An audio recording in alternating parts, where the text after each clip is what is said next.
अंतिम चेतावनी थी। अब देखो मैं क्या लाइन बनाता हूँ एक एक की, डेली के प्रकरण देख के, और जिसको शर्म आ रही हो उनको डूब मरो जाके, आज सुधर जाओ, वरना मैं ऐसा सुधारूंगा कि रो दोगे सब लोग। और ये मुझे मुंशी जात बैठी है ना थाने पर, इसको मैं अलग से रगड़ूंगा, बता रहा हूँ।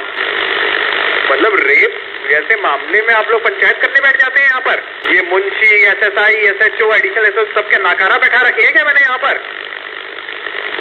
किसी का कुछ भी काम करने में इंटरेस्ट नहीं है, जनता के लिए कोई भी जवाबदेही नहीं है। मतलब गजब स्थिति है। फरियादी मेरे पास आता है, बोलता है कि हम थाने पर गए थे, एफआईआर नहीं लिखी जा रही है। बाइक चोरी की एफआईआर लिखने में तकलीफ होती है आप लोग को? लड़की के साथ घटना हो रही है, उसकी एफआईआर नहीं लिख रहे हो?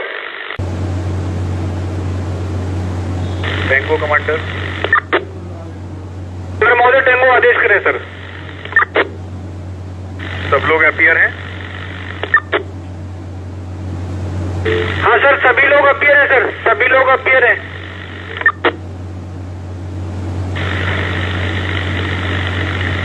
सभी थानों के एसएचओ, एसएसआई, एडिशनल एसएचओ और मुंशी, सभी लोग, कोई इनमें मिसिंग तो नहीं है? मैंने 4 लोग बताए थे, प्रत्येक थाने के अवेलेबल होंगे।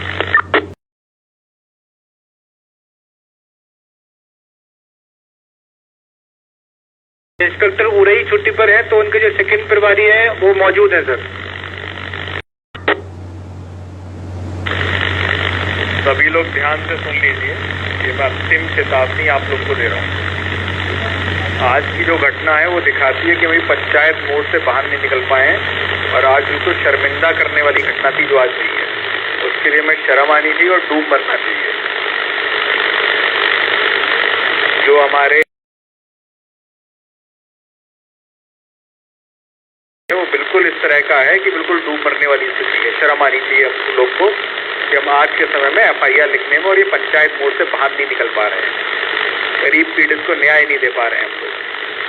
30 तारीख को पीड़ित थाने पर आता है, 30 तारीख को उसको टहला दिया जाता है, बेवकूफ बना के भेज दिया जाता है। माइनर लड़की है, कैसे भी संबंध बने हो, उसमें तो कोई मतलब ही नहीं है। जब माइनर लड़की है फिर क्या कंफ्यूजन था भाई? माइनर लड़की के संबंध तो आप तत्काल, माइनर लड़की के संबंध में तो आप तत्काल मुकदमा पंजीकृत करेंगे। कितने बार आपको बताया जाए?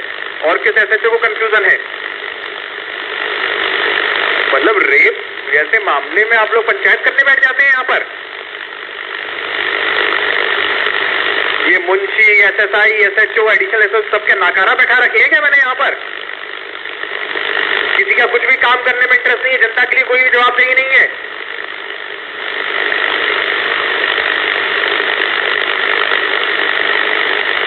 गजब स्थिति है। फरियादी मेरे पास आता है, बोलता है कि हम थाने पर गए थे, एफआईआर नहीं लिखी जा रही है। बाइक चोरी की एफआईआर लिखने में तकलीफ होती है आप लोग को?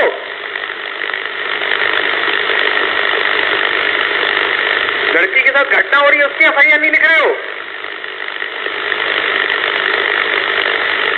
अब उसके लड़की के पिता ने किन हालातों में आज आत्महत्या की, वो तो जांच का विषय है कि पुलिस की कार्रवाई से आहत होगी की, या फिर समाज में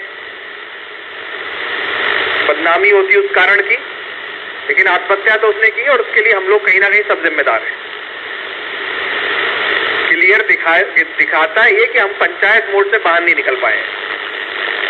एसएचओ 8 पूर्व में एसएचओ कैलिया को मैंने 50 बार बताया था, पंचायत मोड़ से बाहर निकल आओ। हर मीटिंग में मैं आप लोग को बोलता हूँ, एफआईआर रजिस्ट्रेशन में नाटकबाजी मत करिए, एफआईआर रजिस्टर करिए। लेकिन जो लापरवाही सब लोग दिखा रहे हो एफआईआर रजिस्ट्रेशन में, अब बिल्कुल बस बर्दाश्त की बाहर हो गया है सब।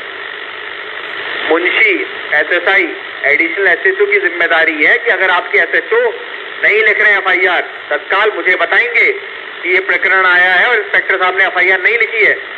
अगर ये नहीं मानोगे, अगर ये नहीं बताओगे मुझको, तो उसका मतलब ये है कि जो सिस्टम बना हुआ है उसको फॉलो नहीं कर रहे हो और पर ही अपना सब गटमट करने में लगे हुए हो। आज बिल्कुल शर्म की बात थी ये जो घटना हुई है। बिल्कुल हम लोग की पूर्ण रूप से लापरवाही है, एसएचओ एसएसआई की लापरवाही है, सीओ साहब की भी लापरवाही है कि उनके द्वारा सही तरीके से पर्यवेक्षण नहीं किया गया पूरे। और मैं एक एक व्यक्ति की जो इस चीज में लापरवाही है उसकी जवाबदेही फिक्स करूंगा और कार्रवाई भी ऐसी करूंगा कि वो बिल्कुल नजीर बनेगी। यहाँ पर बर्खास्ती तक लेके जाऊंगा मैं एक एक को जो इन्वॉल्व है इसमें।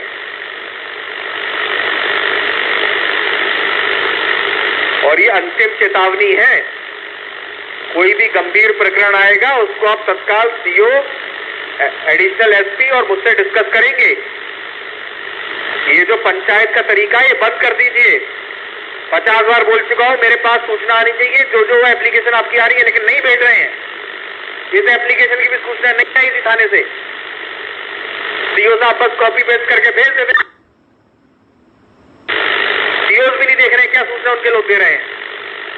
इतने गंभीर प्रकरण में एसएचओ ने, एसएसआई ने, किसी ने बताया ही नहीं हम लोग को कितना गंभीर मामला आया है और उस पर हम लोग कुछ कार्रवाई भी नहीं कर रहे। समझौता, रेप में समझौता होने लगा, ये बताया जा रहा है एसएचओ, एसएसआई के द्वारा।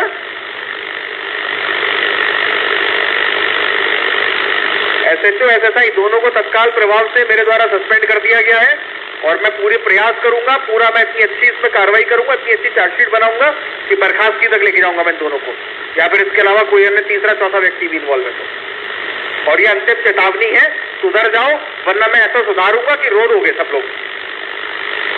सुधर जाओ, यहां से चले जाओ जनपद छोड़ के, अगर मेरे साथ काम करना है।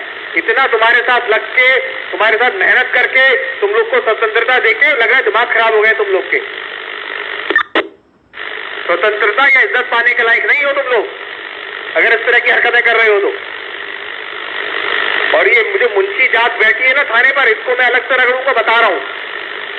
अगर किसी पीड़ित को भेज दिया, मतलब मोबाइल चोरी होता है उस आदमी के लिए मुझको मेरे पास आना पड़ रहा है, यहां पर बाइक चोरी हुई है उसको मेरे पास आना पड़ रहा है, मुकदमा नहीं लिख रहे हो, गंभीर मामले हो रहे उसके बारे में सूचना नहीं दे रहे हो।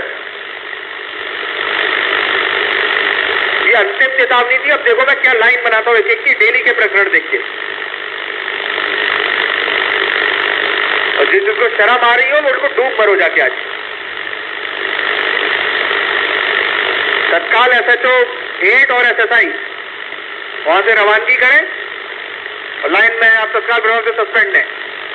और जिसने भी अगली लापरवाही की इससे भी कठोर कार्रवाई मैं उसके विरुद्ध करूंगा, बता रहा हूं। ये बिल्कुल फाइनल वार्निंग थी, उसके बाद मैं किसी को नहीं छोड़ने वाला हूं, बस हो गया क्लियर। अगर डंडे के ही तुम लोग को डंडे की भाषा समझ में आती तो डंडा भी मैं बहुत अच्छा चलाता हूं। अब तुम लोग को सबको समझ में आएगा अगर दोबारा कुछ इस तरह का इवेंट मेरे सामने आ गया तो। टैंगो कमांडर सर, ठीक है बस हो गया। सभी ने सुन लिया होगा, नहीं सुना होगा तो जिसने रिकॉर्ड किया वो सुन ले, सब लोग बता देना है सर। अभी हम सबसे बारी बारी पूछ ले रहे हैं सर।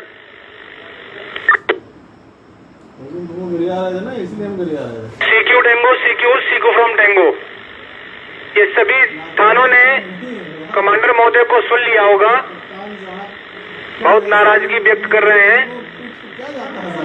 एसएचओ 8, एसएसआई सस्पेंशन की कार्रवाई हो चुकी है, ये तत्काल लाइन में आमद कराएंगे आके। और आगे से कहीं से भी ऐसा कोई प्रकरण आता है तो उसमें भी साहब ने स्पष्ट निर्देश दे दिए हैं कि बगैर कार्रवाई के बचेंगे नहीं आप लोग। इसलिए जो दिशा निर्देश दिए गए हैं उनका अनुपालन अभी से तत्काल से प्रारंभ कर दीजिए। और अगर